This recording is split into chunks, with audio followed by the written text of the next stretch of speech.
그는 입었던 몽골 복식을 벗어 땅바닥에 내동댕이 쳐버렸다. 그리고 궁에 들어서자마자 대소신료들을 모두 모아놓고 선언하였다.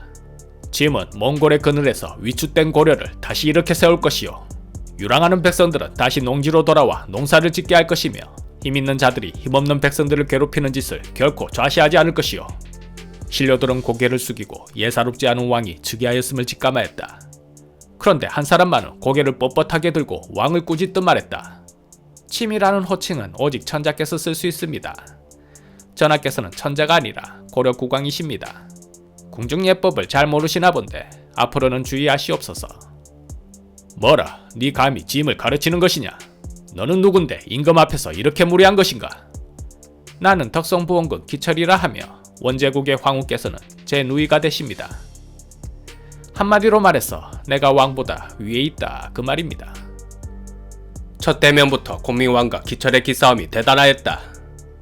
그러나 그의 말대로 왕보다 더한 힘을 가지고 있는 기철이었다. 공민왕은 무작정 밀어붙일 수는 없다 여겼다. 그러하오, 이제 궁에 들어온 과인이 무엇을 알겠소? 앞으로는 그대가 많이 가르쳐 주시오. 그리할 것입니다. 두 사람의 기싸움에서 기철이 이기는 모습을 신료들은 똑똑히 보았다. 이후 더욱 기철을 따르고 칭송하니 그의 자만심이 하늘을 찌를 듯하였다. 왕 앞에서는 결코 자신을 가리켜 신이라 표현하지 않았고, 왕과 행차할 때는 말머리를 나란히 하여 이동하였다. 고민왕은 생각했다. 그래, 저 기철을 제압하지 못한다면 내가 하고 싶은 계획을 이루지 못하겠구나. 그러나 달도 차면 기우는 법, 언젠간 이놈의 권세도 꺾이는 때가 올 것이다. 고민왕은 믿는 구석이 있었다. 그것은 천년만년 갈 것 같던 원나라의 힘도 쇠퇴기에 접어들었다는 것이다. 원나라의 힘이 약해지자 피지배층이었던 한족들이 여기저기에서 반란을 일으켰다. 특히 홍건적의 나는 원나라를 기울게 하는 결정적 역할을 하였다. 딱 그 옛날 고구려에 의해 국력이 급속도로 쇠약해진 수나라가 안에서 터지는 반란을 수습하지 못하는 모습과 흡사했다. 고민왕이 믿을 구석은 바로 여기에 있었다. 즉위한 이듬해 곧바로 개혁을 실시하였다. 특히 고려 사회 내에 깊게 뿌리 박혀있는 몽골식 의식부터 바꾸려 하였다. 몽골의 변발과 호복을 금할 것이다. 모든 관리와 백성들은 오랑캐의 옷을 버리고 고려의 의복을 갖추도록 하라. 당연히 기철이 반대하였다. 세계 최강 대원제국의 의식을 따를 수 있다는 것은 우리 고려의 영광이며 권리인 것을 어찌 변방의 소국이었던 때로 돌아가려 하십니까? 국왕의 명은 결코 따를 수 없습니다. 그러고는 더 이상 들을 것도 없다는 듯 궁을 나가버렸다.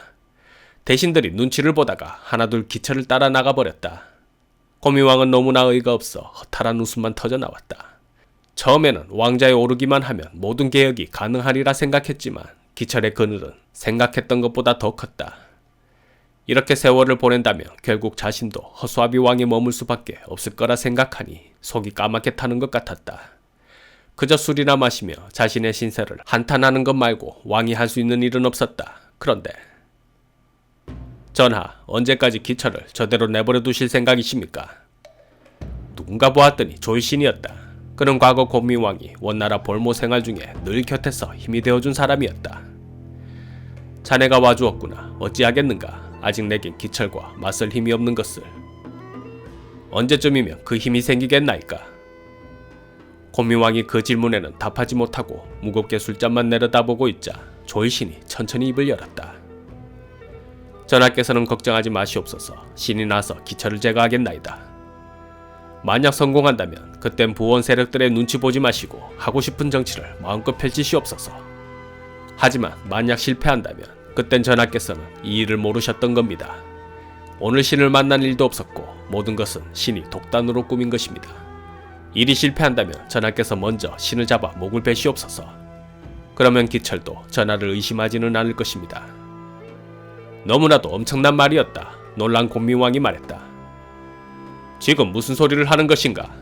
내가 원나라의 서러운 볼모 생활을 견딜 수 있었던 것은 모두가 다 자네 덕분이었고 나는 늘 자네를 벗처럼 여겼거늘 내가 어찌 기철을 죽이기 위해 자네를 버리겠는가? 그리하셔야 하옵니다. 신의 희생으로 부원 세력을 몰아내고 전하께서 자주적인 정치를 할 수 있다면 신은 죽어서도 여한이 없을 것이옵니다. 조일신은 이미 결심이 굳은 듯 했다. 고민왕이 몇 번이나 만류해 보았지만 소용없었다. 결국 1352년 9월 29일 조일신이 군사를 일으켜 기철의 집으로 향하였다. 어서 피하십시오. 조일신이 덕성부원군을 해하기 위해 반란을 일으켰다 합니다. 뭐라, 반란은 왕위를 뺏기 위함인데 그가 반란을 일으켰다면 궁을 공격할 것이지 왜 나를 공격하는 것인가?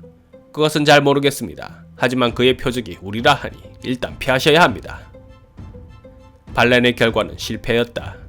조일신은 기철 등을 죽이려 하였는데 오직 기원만 살해당하고 나머지는 모두 도망갔다. 이른바 조일신의 난이다. 보통 나는 왕위를 빼앗기 위함인데 그가 제거하고자 하는 목표는 왕이 아닌 기시 세력이었다. 이는 아마도 고미왕이 추구하고자 했던 강력한 개혁을 위해서는 기시 집안, 특히 기철을 제거해야 한다는 고미왕의 사전 지시가 있었던 것으로 보인다. 하지만 천하의 기시 가문이 한바탕 난을 일으켜 뿌리 뽑을 수 있는 집안은 아니었다. 살아남은 자들은 당연히 원에 이 일을 알릴 것이고 기황후는 결코 이를 좌시하지 않을 것이다. 특히 기황후의 아들이 황태자에 책봉되었으므로 그녀의 권력은 사실상 원나라 넘버원이었다. 그냥 있다가는 공미왕을 왕위에서 끌어내리고도 남을 기황후였다. 공미왕은 꼬리 자르기를 시도하지 않을 수 없었다. 난을 일으킨 조일신과 추종 세력들을 즉시 잡아들여라. 결국 조일신은 공미왕의 명에 의해 사로잡혀 참수되었다. 그리고 공미왕은 기황후의 모친인 영안왕 대부인을 위해 크게 잔치를 열고 기시 집안 사람들을 위로하였다. 얼마나 놀라셨소. 하지만 염려하지 마시오.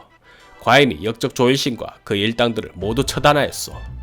기철은 처음 조일신의 배후에 공미왕이 있다고 생각했으나 왕의 행동이 워낙 분명하니 이내 의심을 거두었다.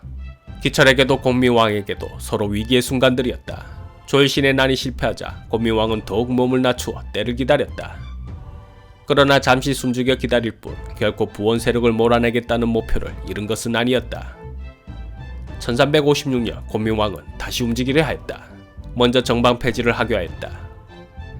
정방은 권신에 의해 설치된 것이니 어찌 조정에서 사람들에게 관작을 주는 뜻이 되겠는가. 이제 이를 영구히 혁파할 것이니 상품 이하의 관리는 재산과 함께 승진과 퇴출을 의논할 것이며 질품 이하의 관리는 이부와 병부에서 논의하여 아래도록 하라. 때마침 중국 대륙에서는 주원작이 이끄는 반군이 난징을 점령했다. 훗날 주원장은 이곳에서 명나라를 건국하게 된다. 원나라에 의해 혹독한 차별을 받아온 한족들이 힘을 키워 원과 맞서게 된 것이다. 당연히 원나라는 내부 사정만 해도 감당 안 될 정도여서 고래에 신경 쓸 겨를이 없었다. 참고 기다려왔던 공미왕에게 또 다른 기회가 오고 있었다. 이제는 우리 땅을 되찾을 때가 왔다. 쌍성 총관부를 점령하여 고래의 영토를 회복할 것이다. 이때 쌍성 총관부의 다루같이 이자춘이 공미왕을 몰래 찾아와 투항하겠다는 뜻을 전했다. 그대가 힘을 보태준다고 하니 천군만마의 힘을 얻은 듯하오. 내 때가 되면 그대를 무겁게 쓸 것이니 우선은 돌아가 백성들을 잘 돌보고 만일의 사태에는 내 명에 따라주기 바라오. 언제든 명만 내리시옵소서. 신목숨을 다하여 전하께 충성하겠나이다. 그런데 함께 온 젊은 장수가 공미왕의 눈에 예사롭지 않게 보였다. 눈에는 총기가 가득하고 풍채는 산처럼 웅장하군요. 도대체 이 장수는 누구란 말이오?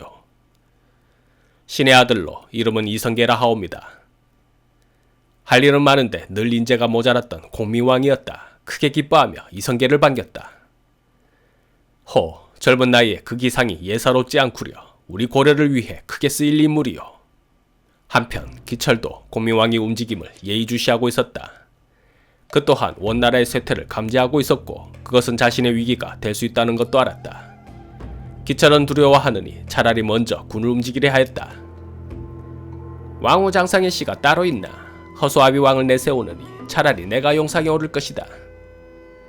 1356년 3월 때마침 조정에는 누군가 기철을 참소하였다. 전하, 기철이 쌍성 총관부에서 반란을 일으키려는 움직임이 있다 하옵니다. 쌍성 총관부를 점령하기 전에 먼저 기철을 제거하는 것이 우선이었는데 때마침 이러한 참소가 있으니 공미왕에게는 울고 싶었는데 뺨 한 대 때려주는 일과 같았다. 그 즉시 기철 제거 작전에 들어갔다. 마음 같아서는 폼나게 군사를 이끌고 가 기철을 아작내고 싶었으나 역시 아직도 공미왕의 힘은 기철에 미치지 못했다. 그래서 계책을 써야 했다. 전하께서는 이 나라가 이만큼 안정될 수 있었던 것은 모두 덕성부원군의 공이라 하셨습니다. 이에 공을 위해 연회를 여신다고 하시니 바쁘시겠지만 꼭 참석해달라고 하셨습니다. 전하께서 나를 위해 연회를? 해가 서쪽에서 뜰 일이구만. 드디어 전하께서 자신의 처지를 깨닫고 나를 인정하는 것인가? 평소 기철을 따르던 공겸이 말했다.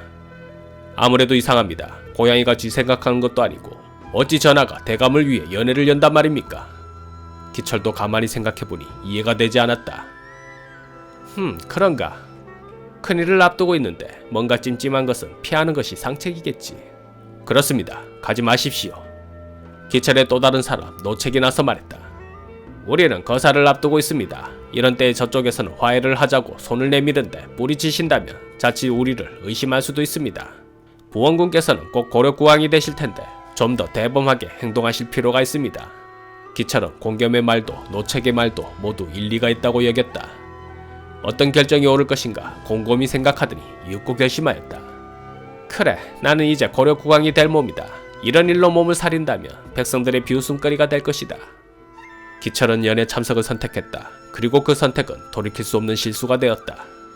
궁궐에 미리 숨어있던 병사들이 기철이 나타나자 철퇴를 들고 기습하여 공겸, 노책과 함께 잔인하게 기철을 도륙내었다.